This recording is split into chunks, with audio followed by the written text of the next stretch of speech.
চাই পেজটা আমি যে জায়গা ওপেন করতে চাই এই জায়গা থেকে ওইটা সিলেক্ট করে দিব। তাহলে আমরা ধরেন ওপেন করব কি ফটোশপ। এই যে ফটোশপ, ফটোশপে আপনি ডাবল ক্লিক করতে পারেন তাহলে ওপেন হয়ে যাবে। দেখেন আমরা এইটা এই ছবিটার উপর রাইট ক্লিক করছি, রাইট ক্লিক করে ওপেন উইথে ক্লিক করছি। ওপেন উইথ এখন আমরা কোন জায়গা ওপেন করতে চাই? ফটোশপ। ফটোশপে ক্লিক করে জাস্ট ওয়ান বা ফটোশপে ডাবল ক্লিক করবেন। এই এখন দেখেন এই আমার ফটোশপে ওপেন হইছে না? ওপেন হইছে।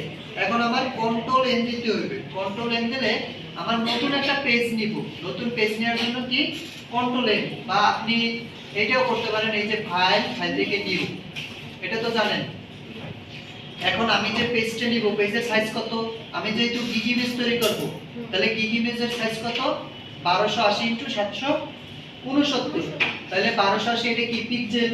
তাহলে আমার কি করতে হবে? এই জায়গা পিক্সেল সেট থাকতে হবে।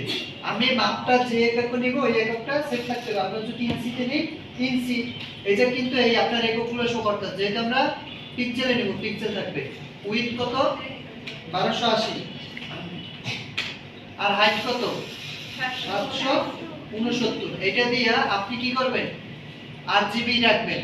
এই জায়গা কালার মোড আরজিবি থাকবে। আচ্ছা, এগুলো আপনার দরকার না, আপনি এইটুকুই করেন। 1200 এই যে সাইজটা দিয়ে ক্রিয়েট দিবেন। এখন দেখেন এইটা কি আমার পারফেক্ট সাইজ আসছে না?